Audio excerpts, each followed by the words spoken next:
할렐루야. 우리 주님이 여러분과 함께 하시는 줄을 믿습니다. 이 예배의 자리에 우리 주님 함께 임하신 줄로 믿습니다. 여러분 모두가 그 은혜로 가득하기를 바랍니다.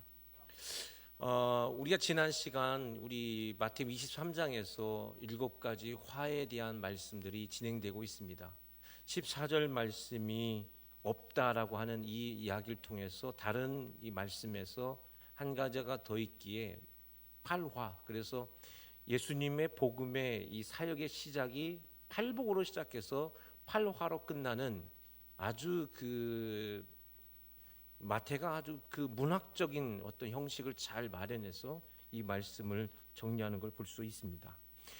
7가지 화에 대한 이야기로 오늘 말씀을 보여지고 있는데, 지난 시간에 얘기했던 건 이 예수님께서 외식하신 서기관과 바리새인들의 가장 나쁜 점이 뭐냐라고 말한다면 우리만 된다는 거예요. 우리만 된다. 나만 우리만이라는 신앙은 우상 숭배죠. 나만 잘 되게 해달라는 것은 우상의 신앙입니다. 이 서기관과 바리새인들은 우리만 잘 되는 그런 신앙의 사람이죠. 그러나 우리 주님께서 우리에게 말씀하시는 것은 뭐예요? 그런 말에 속지 말라는 겁니다. 뭐에 속지 말라? 그런 말에 넌 안 돼, 우리만 돼, 내까지 게 뭐야? 라고 하는 그 말에 뭐 하지 말라? 속지 말라. 할렐루야. 우리 모든 믿음의 성도들이 속지 않기를 바랍니다. 우리는 주님 안에서 뭐예요? 다 할 수 있습니다. 다 된다. 뭐가 된다? 다 된다. 누가 함께 하시면? 우리 예수님이 나와 함께 하시면. 할렐루야.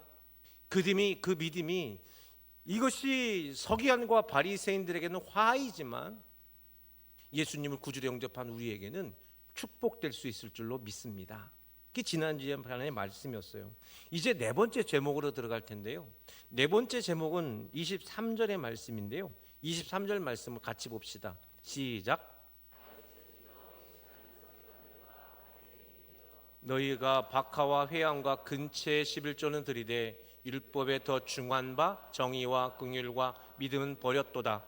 그러나 이것도 행하고 저것도 버리지 말아야 할지니라. 아멘.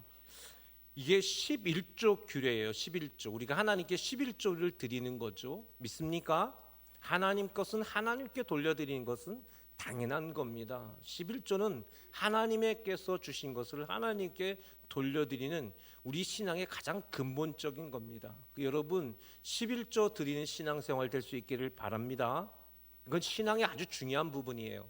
그런데 이 예수님께서 11조에 대한 비판을 말씀하시는데, 그래서 먼저 우리가 하나님께서는 우리에게 11조를 뭐라고 말씀하셨는지 그 말씀을 한번 볼게요. 신명기 14장 22절 23절 같이 봅시다. 시작. 너는 마땅히 매년 토지 소산의 11조를 드릴 것이며 내 하나님 여호와 앞 곧 여호와께서 그의 이름을 두시려고 택하신 곳에서 내 곡식과 포도주와 기름의 11조를 먹으며 또 내 소와 양의 처음 난 것을 먹고 내 하나님 여호와 경외하기를 항상 배울 것이니라. 아멘. 11조 규례예요. 근데 11조 규례는요, 하나님께서 백성들에게 그들의 토지 소산의 한계를 두셨어요. 여러분 아주 이제 벌써 꽤 된 영화인데요. 광해라는 영화가 있었어요. 그 광해라는 영화에서 이런 대목이 나옵니다. 네가 왜 이렇게 궁녀가 됐고 왜 이렇게 내시가 되느냐라고 물어보니까 그 숲속에서 그냥 산지에서 농사진 사람에게 무엇을 세금으로 내라겠냐면 전복을 세금으로 내라겠다는 거예요. 여러분 저는요 사실 고등학교 때까지 회를 먹어본 적이 없는 사람이에요. 충청북도 아주 시골에 살았던 사람인데 전복은 뭔지도 몰랐어요. 전복이 뭔지도 몰랐습니다. 전복을 언제 먹어봤는지 잘 모르겠어요. 사실은 대학교 다닐 때도 전복 먹어본 기억이 왜 그런 거 먹지도 못했을 뿐더러 보지도 못했어요. 근데 그런 사람들에게 전복을 세금으로 내라, 낼 수 있어요 없어요? 못 내죠.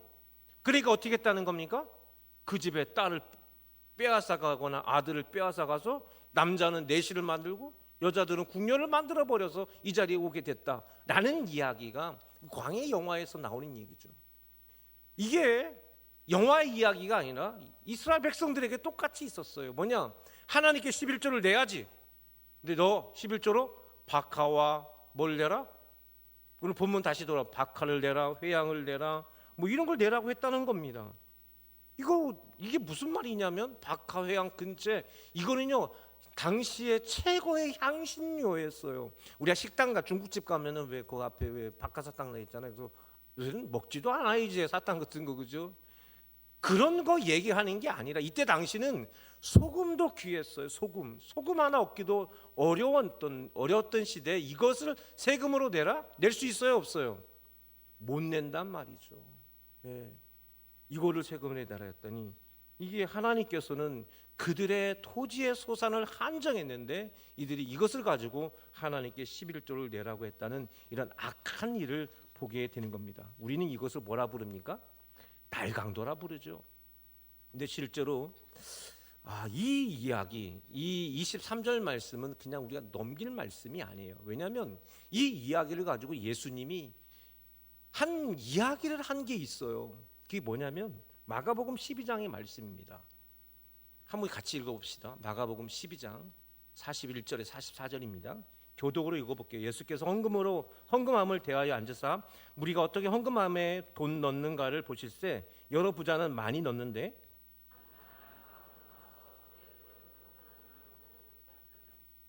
예수께서 제자들을 불러다가 이르시되 내가 진실로 너희에게 이르노니 이 가난한 과부는 헌금함에 넣는 모든 사람보다 많이 넣었도다.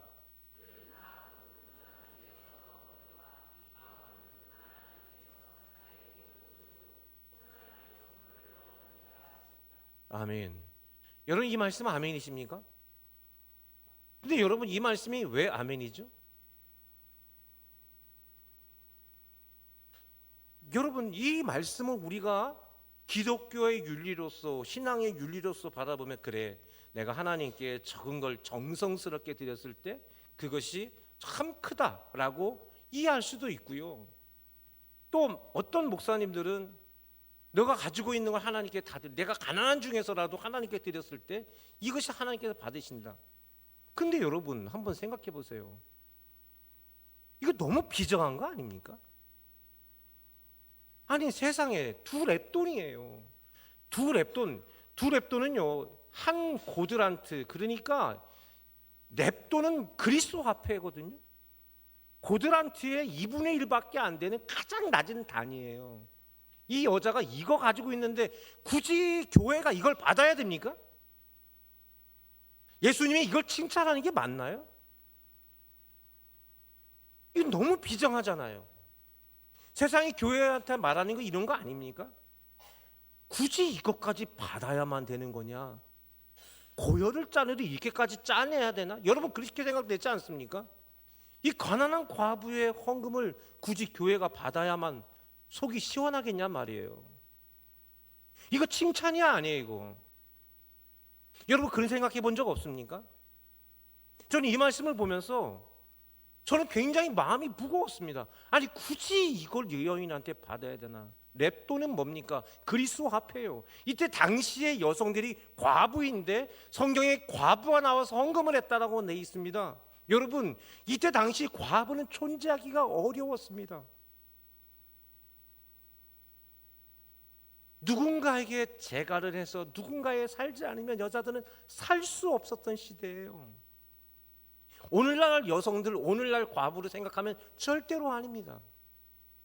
이 여인에게 고드란트가 아니라 랩돈을 가졌다, 즉 헬라의 화폐를 가지고 있었다는 얘기는 자기 지역 사람들한테가 아니라 다른 이방인들, 뱃사람들, 이렇게 왔다 갔다 하는 사람들한테 어떤 몹쓸 짓을 통해서 겨우 이거 하나 받은 거예요. 교회가 도대체 얼마나 이거를 받아야만 교회가 복된 교회가 되게 된 겁니까? 이거 받지 말아야 되는 거 교회 아닙니까? 이게 정의 아닙니까? 근데 예수님은 그 사람한테 복되다 말합니다. 이 얘기를요 성경이 가장 오해하는 말씀이에요. 이 이야기는 당시의 종교들, 이 말씀이 이전에 서기관들의 죄악을 말하거든요. 당시의 종교 지도자들이 뭐까지 뺏었다는 얘기예요? 이것까지도 뺏었다는 얘기예요. 헌금 앞에서 있으면서 동네에 이렇게 정말 하루하루 먹고 살 수도 없는 여인들, 이건 돈의 가치가 한 데나리온이 하루 일당입니다. 하루 일당이에요. 근데 그 일당 한 데나리온에 128분의 1입니다. 그게 랩돈이에요. 랩돈. 이 돈이 아닌 거예요, 그냥. 근데 그것까지도 빼앗아 버렸다는 것이 당시 종교 지도자들의 그들의 모습이었다라는 것을, 사실은 이 말씀을 예수님께서 실제 사건을 드러내는 거예요. 오늘 28절의 말씀이나 23절의 말씀이나 마가복음에서 나왔던 이 가난한 과부가 드렸던 이 헌금이 사실은 뭐예요? 드릴 수가 없는 거예요. 받으면 안 되는 거예요. 그걸 뺏었다는 얘기입니다. 빼앗았다는 얘기예요. 누구의 이름으로? 하나님의 이름으로. 뭐로? 11조 내라 말이에요. 어떻게 이렇게 비정할 수가 있고 어떻게 이럴 수가 있습니까? 예수님은 그래서 뭐라고 말씀하셨냐면, 내가, 우리 아버지 하나님께서 우리에게 보여주신 율법의 정의가 뭐냔 말이에요. 우리에게 율법을 주신 이유가 뭐고 그 11조의 계명을 주신 이유가 뭐냐라고 되묻는 거거든요. 그래서 우리에게 하신 말씀이 뭡니까? 미가서의 말씀을 하고 있는 거예요. 미가서 6장 8절 말씀, 다 같이 시작. 여호와께서 내게 구하시는 것은 오직 정의를 행하며 인자를 사랑하며 겸손하게 내 하나님과 함께 행하는 것이 아니니. 아멘. 오늘 본문 말씀이 바로 이 말씀을 예수님께서 인용하시는 거예요. 정의란 뭡니까? 가난한 자를 도와야 되는 거겠죠. 당연히 우리가 하나님께 11조를 드리겠지만 이 사람이 지금 오늘 하루 굶고 있다면 그럼 그 사람에게 먹을 것을 줘야 되겠죠. 할렐루야. 그게 정의 아니겠습니까? 사람을 사랑해야 되겠죠. 예, 우리가 교회에 나오는 이유가 뭐고 우리가 믿음의 삶을 살아내는 이유가 뭡니까? 뭐예요 그게? 우리가 교회에 나오는 이유가 뭐냔 말이에요. 예수님 바로 근본적인 이야기라는 거예요. 네가 그게 11조를 받았다고? 어떻게 박하를 받고 회양을 받고 근체를 받느냔 말이에요. 말도 안 되는 얘기. 이건 받을 수가 없는 거예요. 저 시골 충청도 그 시골 사람한테 전복을 가져와라, 문어를 가져와라, 이게 됩니까? 불가능한 거잖아요. 바로 그것을 시켰다는 겁니다. 그래서 24절에 예수님께서 이 상황을 아주 익살스럽게 속담을 만들어서 말씀하시게 되는 거예요. 24절 말씀 다 같이 시작. 맹인된 인조다여 하루살이는 걸러내고 낙타는 삼키는도다. 여러분, 저희가 포도 농사를 짓는데요. 포도를 집에다 따서 이렇게 따서 가져오면 그날 가져와서 판매를 이제 그 상해를 보내줘야 돼요. 이게 가락동 시장 같은 데를 다 보내야 됩니다. 이렇게 보내야 되는데 늦게 가져오면 그걸 그 다음 날 내거든요. 그러면 그 밤에 날파리들이 계속 붙어요. 여러분 집에 포도 가져오시면 포도 하루만 지나도 어디서 왔는지 모르지만 요만한 날파리 날라들죠. 그게 저 하루살이에요. 저 하루살이라는 건 뭘 말하냐면 포도에 끼는 날파리 있죠, 요만한 거. 그거를 말해줘. 하루살입니다. 언어에서는. 근데 고대 사람들은 포도를 과일로 먹는 게 아니라 포도주로 먹죠. 포도주가 그게 술이기도 하지만 약으로도 쓰였고 또 잔치에 쓰여졌기 때문에 반드시 포도주를 만드는 거예요. 근데 포도주를 만드는데 포도주를 따라 놔도요, 포도주를 딱 짜서 따라 놓으면 얼마 되지 않아서 귀신같이 뭐가 날라들어요? 날파리가 날라들어요. 그러니까 이때 사람들이 날파리가 들어와서 포도주를 마셔야 되는데 날파리가 들어오면 어떻게 해요? 이 포도주를 걸러내서 살짝 걸러서 이 날파리를 걷어내고 마시는 거예요. 왜냐? 이유가 뭐냐면 날파리가 있어서 먹히는 게 아니라 그것이 들어왔기 때문에 율법적으로 부정하다는 뜻으로서 이렇게 걸러내서 마셨다는 얘기를 예수님께서 저렇게 말씀하신 거예요. 그때 당시 사람이라면 다 저렇게 마신 겁니다. 그런데 이렇게 하루살이는 걸러낸단 말이에요. 왜? 부정하니까. 근데 낙타는 뭐 한다? 여러분, 낙타를 삼킬 수 있어요, 없어요? 여러분, 이만한 이만한 날파리 하나도 하나님의 말씀 앞에서 부정한 걸 어떻게 먹겠어 하면서 철저하게 지켜놓고는 낙타는 뭐 하더라? 삼키더라. 낙타는 못 삼키죠. 낙타를 어떻게 삼킵니까? 이 어마어마한 걸. 낙타를 보셨습니까?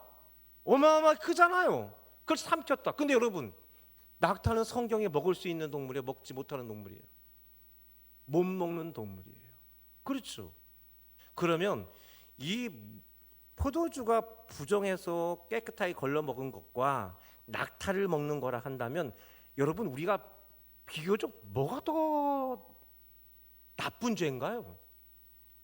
먹지 말라는 것을 먹는 게 더 나쁜 죄일까요? 아니면 걸러낸 것이 이 안에 있는 이 조그마한 뭐가 들어간 것이 더 나쁜 걸까요? 당연히 먹지 말라는 거, 뭐 이게 나쁜 거죠, 그렇죠? 이게 무슨 말입니까? 아주 조그마한 거, 사소한 거, 지킬 수 있는 거, 사람들 앞에 보여지는 것들, 이런 것들은 아주 율법적으로 아주 철저하게 지킨다고 말을 합니다. 그러면서 뭐예요? 절대로 믿음 안에서 하지 않아야 될 죄들은 스스럼 없이 다 죄를 짓고 살아간다는 얘기예요. 이것을 예수님께서 익살스럽게 풍자적으로 풀었던 말씀이 24절의 말씀이 되는 것입니다. 여러분, 당시의 종교 지도자들이 이런 악한 일을 했어요. 백성들의 고열을 짜내면서, 그러면서는 뭐예요? 자기들은 온갖 죄를 저지르고 이런 악한 일을 하였더라. 예수님께서 23절과 24절 말씀은 이 7가지 화 중에 아주 마음을 먹고 완벽하게 그들을 질타하는 장면을 이렇게 볼 수가 있는 것입니다. 그러면서 25절, 26절 다섯 번째 죄악으로 넘어갑니다. 다섯 번째입니다. 25절, 26절 다 같이 읽어볼까요? 시작. 화 있을진저 외식하는 서기관과 바리새인들이여, 잔과 대접으로 겉은 깨끗이 하되 그 안에는 탐욕과 방탕으로 가득하게 하는도다. 눈먼 바리새인이여, 너는 먼저 안을 깨끗하게 하라. 그리하면 겉도 깨끗하리라. 예수님의 말씀은 점층법적으로 이 네 번째 화의 제목에 대해서 거기서 다섯 번째로 더 이어져 가는 말씀이에요. 여러분, 잔과 대접은 뭘까요? 여러분, 잔과 대접은 먹을 수 있는 거예요? 아니에요? 먹는 거 아니죠. 먹는 것을 위해서 음식의 본질, 그 음식을 담는 그릇입니다. 내용을 담는 용기. 잔과 대접을 먹지 않습니다. 여러분, 우리가 이것을 우리의 삶에 한번 적용해 봅시다. 여러분, 이걸 우리의 삶으로 적용해 본다. 이걸 나에게 적용해 본다면 잔과 대접은 무엇을 말하는 걸까요? 잔과 대접은 결국 우리 육신을 말합니다. 할렐루야. 예수님께서 서기관과 바리새인들, 그들은 거룩한 옷을 입고 거룩한 직분을 가지고 사람들 앞에서 거룩한 채 행동을 했는데, 이들의 악행들은 너무나 더럽고 추악해서 말을 할 수 없을 정도로 악해 있었습니다. 그렇다면 그들 안에는 뭐를 담고 있는 겁니까? 그들 안에는 탐욕이 담겨져 있고 방탕이 담겨 있는 거죠. 그렇습니다. 우리 소망의 가족 여러분, 우리 몸 안에 무엇이 채워져 있어야 될까요? 소망의 가족 여러분, 우리 안에 무엇이 채워져야 진정한 믿음의 사람일까요? 여러분, 우리 안에는 오직 예수로 충만해야 될 줄로 믿습니다. 난 예수로 충만하네. 예수로 충만하네. 난 예수로 충만하네. 영원한 왕 내 안에 살아 계시네. 아멘. 우리 다 같이 한번 찬양해 볼까요? 시작. 난 예수로 충만하네. 예수로 충만하네. 난 예수로 충만하네.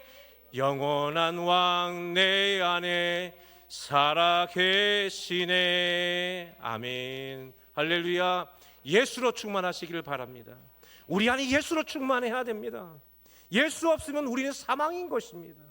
서기관과 바리새인들 이름은 좋았습니다. 그들 가지고 있는 거 많았습니다. 모든 사람의 존경을 받았습니다. 그러나 그들은 사망의 몸이에요. 우린 예수로 충만해야 됩니다.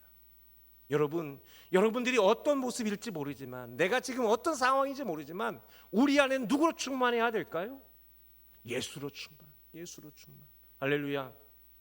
예수로 충만한 우리 모두가 되어야 될 줄로 믿습니다. 그런데 이들은 뭐예요? 방탕과 탐욕으로 가득해 있더라. 소망의 가족 여러분, 제가 이 말씀을 드리면서 우리 인간에게 있어서의 아주 비극 중에 비극 하나가 있습니다. 이게 뭐냐면, 우리 인간에게는 중간 상태가 없다는 거예요. 중간 상태가. 여러분, 최일권 권사님 앞에 계시고 저 이렇게 있는데, 권사님과 저 사이에 중간 상태가 있나요? 거리간의 중간이 저기 중간인가요? 사람은요, 중간이라는 게 있다고 생각하면 중간이 없어요. 사람은요, 선하든지 악하든지 둘 중에 하나가 인간이라고 성경은 말하고 있어요. 우리가요, 하나님을 믿는 사람이든지 하나님을 믿지 않는 사람이든지 둘 중에 하나인 것이지, 중간에 있는, 중간 어디쯤에 있는 존재는 없는 거예요. 선과 악이라는 것도 마찬가지입니다. 사람과 사람 사이도 마찬가지입니다. 중간이 존재하지 않습니다. 나는 이 땅에서 선한 것, 내가 누구보다 선하게 살지는 못하지만 그 선에 좀 가까이 살아가겠다. 나는 악이 있다면 악에서 조금 멀리 살아가겠다. 내가 이렇게 선택하고 그 중간에서 어디쯤에서 내가 살아갈 수 있을 거라고 생각한다면, 여러분, 그렇지 못합니다. 우린 그렇게 살아갈 수 없습니다. 아브라함은요, 하나님 편에 있었습니다.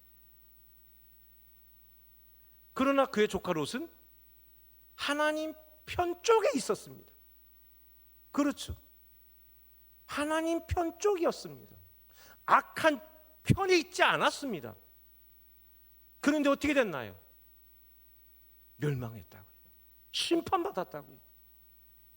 우리 인간에게는 그런 거예요.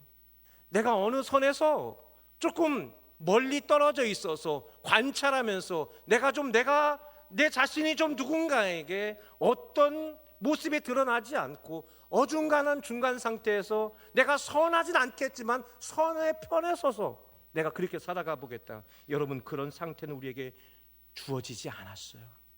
그렇기 때문에 우리는 뭘로 충만해야 될까요? 예수로 충만.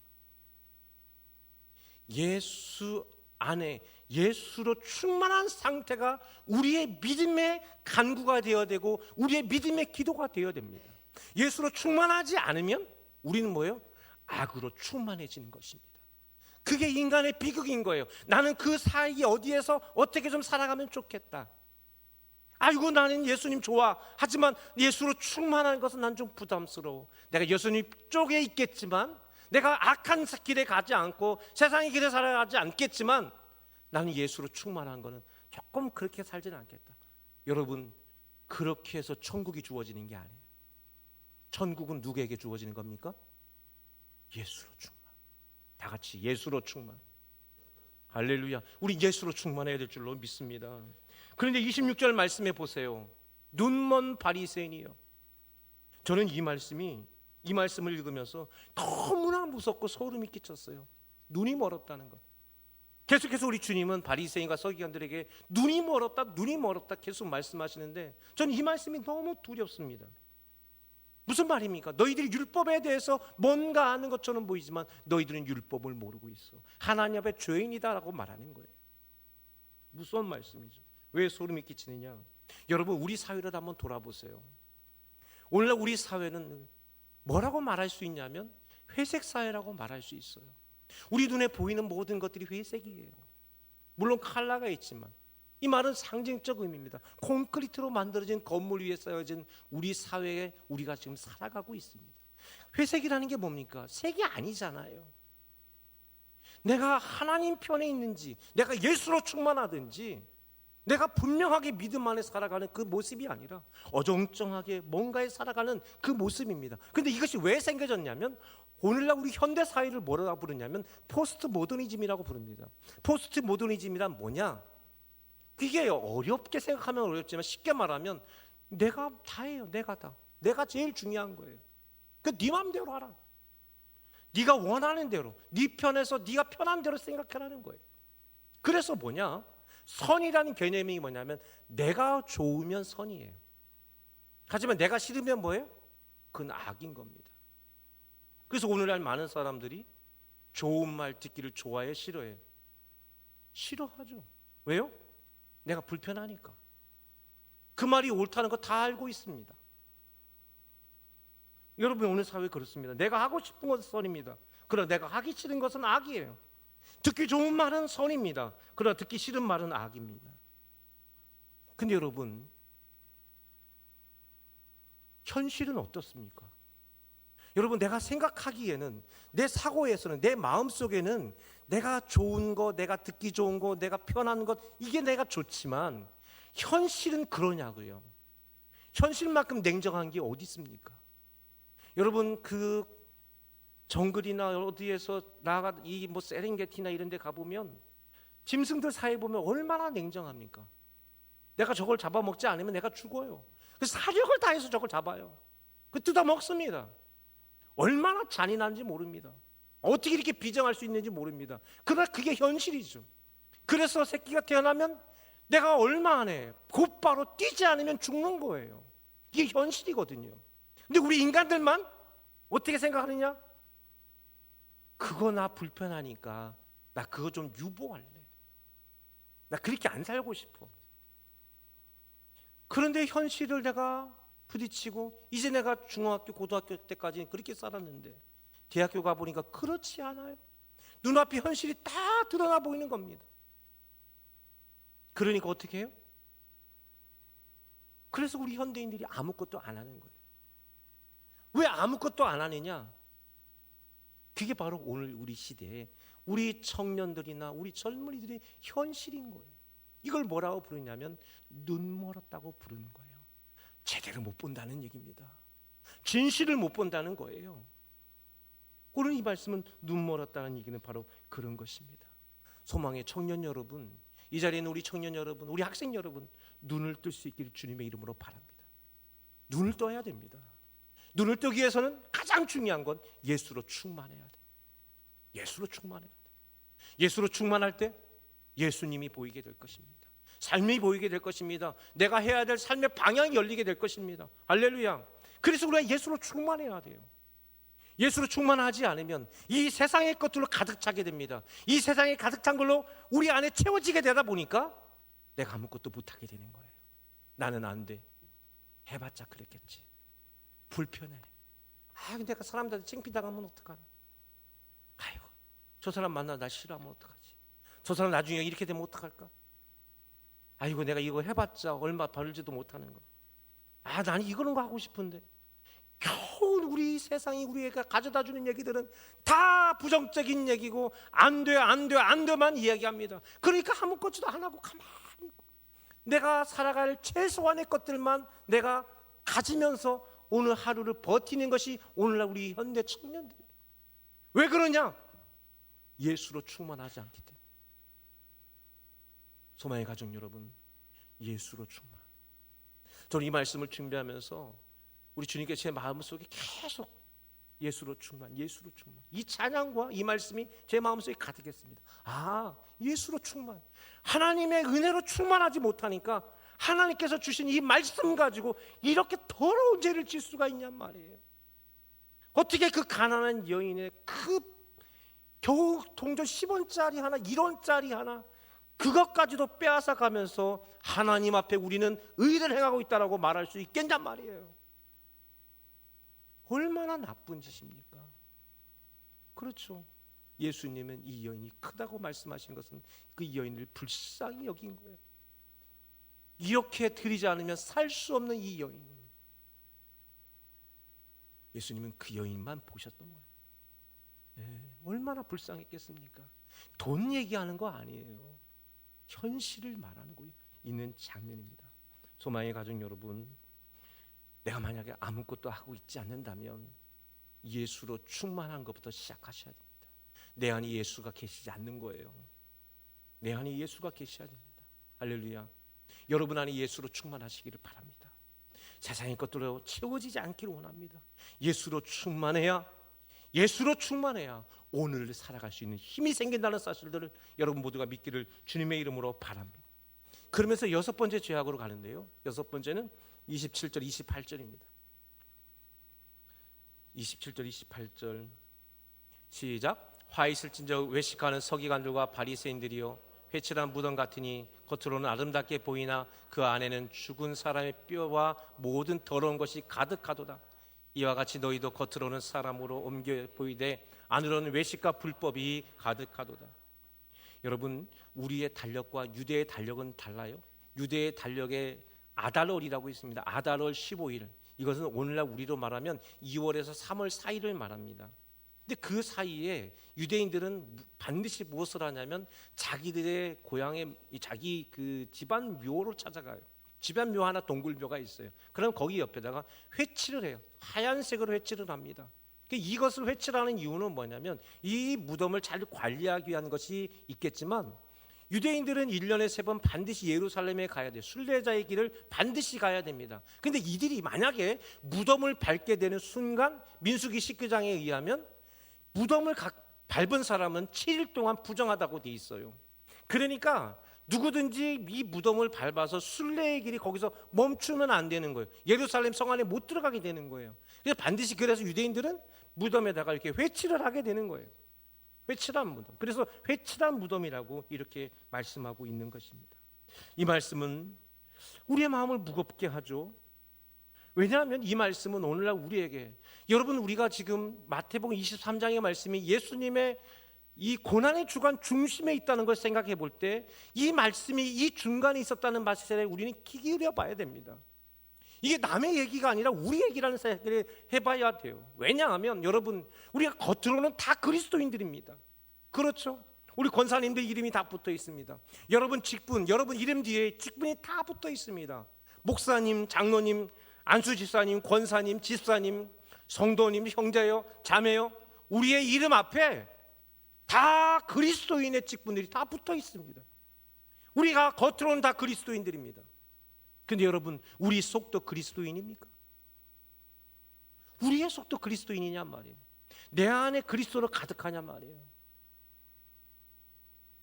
겉으로는 그리스도인이라면 내가 이런 직분을 가지고 있노라고, 내가 뭐라고 말을 하는데, 여러분, 저는 여러분께 질문하고 싶어요. 여러분 진짜 그리스도인들입니까? 여러분 진짜 그리스도인들입니까?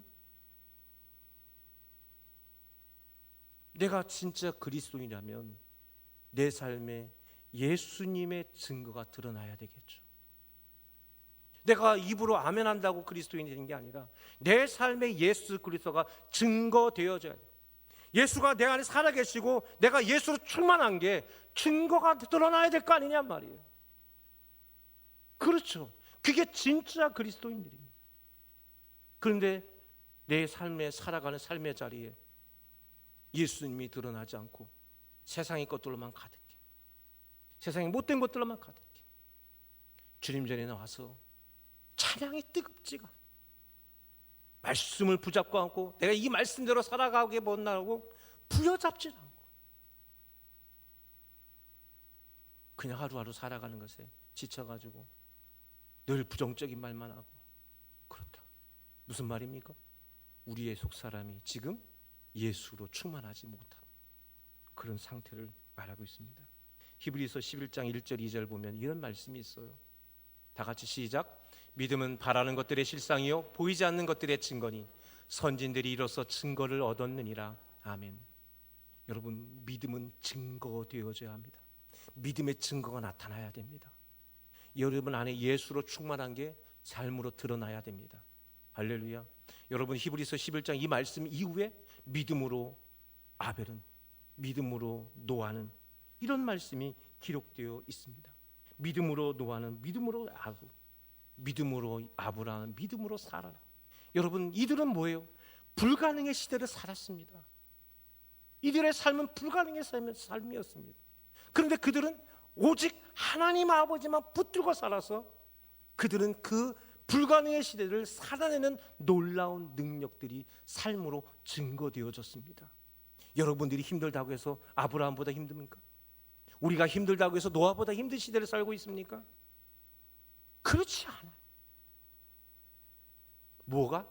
마귀의 흔들림 속에 속아서 우리는 지치고 힘들고 나는 안 되고 나는 안 되는 속에서 이렇게 어렵게 살아가니 나는 가만히 있을래, 나는 숨어 있을래, 이런 마음이 나를, 내 무의식을 장악하고 있는 거예요. 여러분, 마귀 사탄의 세력에 그 거짓에 속지 않기를 주님의 이름으로 바랍니다. 할렐루야. 우리는 예수로 충만해야 될 이유가 바로 거기에 있는 것입니다. 왜요? 우리가 진짜 그리스도인이 되기 위해서, 우리 진짜 그리스도인들이 되기 위해서 우리는 뭐예요? 예수로 충만해야 될 줄로 믿습니다. 주여, 내 삶에 임재하여 주옵소서. 나는 주님으로 충만하기를 원합니다. 오늘 주님께서 나와 함께 하심으로 내 삶에 예수님이 살아계심이 증거되게 하여 주옵소서. 이런 고백들이 매일마다 여러분의 삶 속에, 여러분 매일의 삶 속에 고백되어질 수 있기를 주님의 이름으로 바랍니다. 그게 예수 믿는 사람이고 이게 진짜 그리스도인. 물론 내가 그렇게 완벽하진 않지만 매일의 간구와 매일의 기도가 이것으로 충만해질 때 우린 진짜 그리스도인. 세상의 그 마귀들의 말에 속지 않고 믿음으로 살아갈 그 믿음의 길이 보여지는 줄로 믿으시기를 바랍니다. 그래서 마지막 7번째 죄악입니다. 29절 30절 말씀 시작. 화 있을 진저 외식하는 서기관과 바리새인들이여, 너희는 선지자들의 무덤을 만들고 의인들의 비석을 꾸미며 이르되, 만일 우리가 조상 때에 있었더라면 우리는 그들의 선지자의 피를 흘리는데 참여하지 아니하였으리라. 이런 위선이 또 있습니까? 그 고통의 시대, 그 아픔의 시대에 우리는 믿음을 지켰을 것이라고, 이런 거짓말이 어디 있습니까? 예수님은 바로 그 이야기를 하는 것입니다. 그래서 32절에 이런 말씀을 하세요. 32절 시작. 너희가 너희 조상의 분량을 채우라. 예수님께서 대놓고 말씀, 그래 너의 믿음을 보여봐, 이 얘기한 거예요. 너의 믿음을 보여봐라. 예수님이 오늘 우리에게 하시는 말씀인 줄로 믿습니다. 저는 여러분들이 진짜 그리스도인들이 되기를 바랍니다. 여러분 삶이 예수로 충만하길 원합니다. 지난 1년 동안 제 마음속에, 또 제가 우리 소망교회 와서 지금까지 제 마음속에 기도하는 것은 우리 성도들의 마음속에 예수로 충만하기 위해서 기도했습니다. 내가 가정생활을 하건 직장생활을 하건 내가 학교 다니건 내가 어떤 일을 하건 예수 안에서 이 일들을 해내는 사람이 되길 바랬고요, 예수님을 바라보듯이 내 삶을 살아낼 수 있는 그런 믿음의 태도가 만들어지길 원했습니다. 그게 뭐냐? 예수로 충만한 것입니다. 할렐루야. 여러분, 진짜 그리스도인들은 누굽니까? 교회에서만 그리스도인들이 아니라 세상에서도 그리스도인이어야만 하는 것입니다. 교회에서만 그리스도인이 아니라 가정에서도 그리스도인이어야 됩니다. 내가 교회에서 장로인데 가정에서 장로가 아니면 안 됩니다. 교회에서 장로라면 가정에서 장로야 돼. 내가 교회에서 안수집사면 직장에서도 안수집사야 돼. 아멘. 내가 교회에서 권사라면 여러분 학교에서, 직장에서, 가정에서 권사해야 됩니다. 여러분 입술로 가정에서 부정적인 말으로 비관을 말하고 불신앙의 말을 하고 저주하고 미워하고 다 끊어내야 됩니다. 그런 일이 있을 때마다, 그런 상황이 있을 때마다 주님, 이 순간 내 마음에 임재하여 주셔서 예수로 충만하게 하시고 예수님의 생각으로 이 일들을 극복해내게 하여 주옵소서. 할렐루야. 이것이 우리의 삶의 태도가 되어야 될 줄로 믿습니다.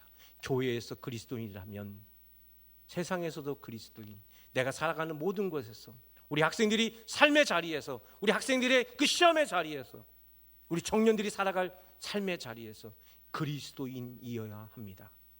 그럴 때 우리 주님은 길을 보여주시고 예수님께서 살아계심을 우리의 삶의 증거로 보이실 것을 믿으시기를 바랍니다. 그래서 우리가 진짜 그리스도인들이 되기 위해서 우리가 매일 주님 앞에 엎드려야 되겠다.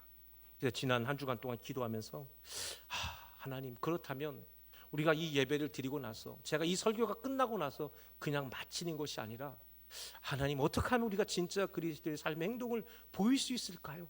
라고 기도했을 때 하나님, 제 마음속에 주신 감동이 뭐였냐면, 아침마다 우리 소망의 가족들은 같은 기도의 제목을 가지고 기도하면 좋겠다. 그래서 여러분 주보에 기도문을 이렇게 넣었어요.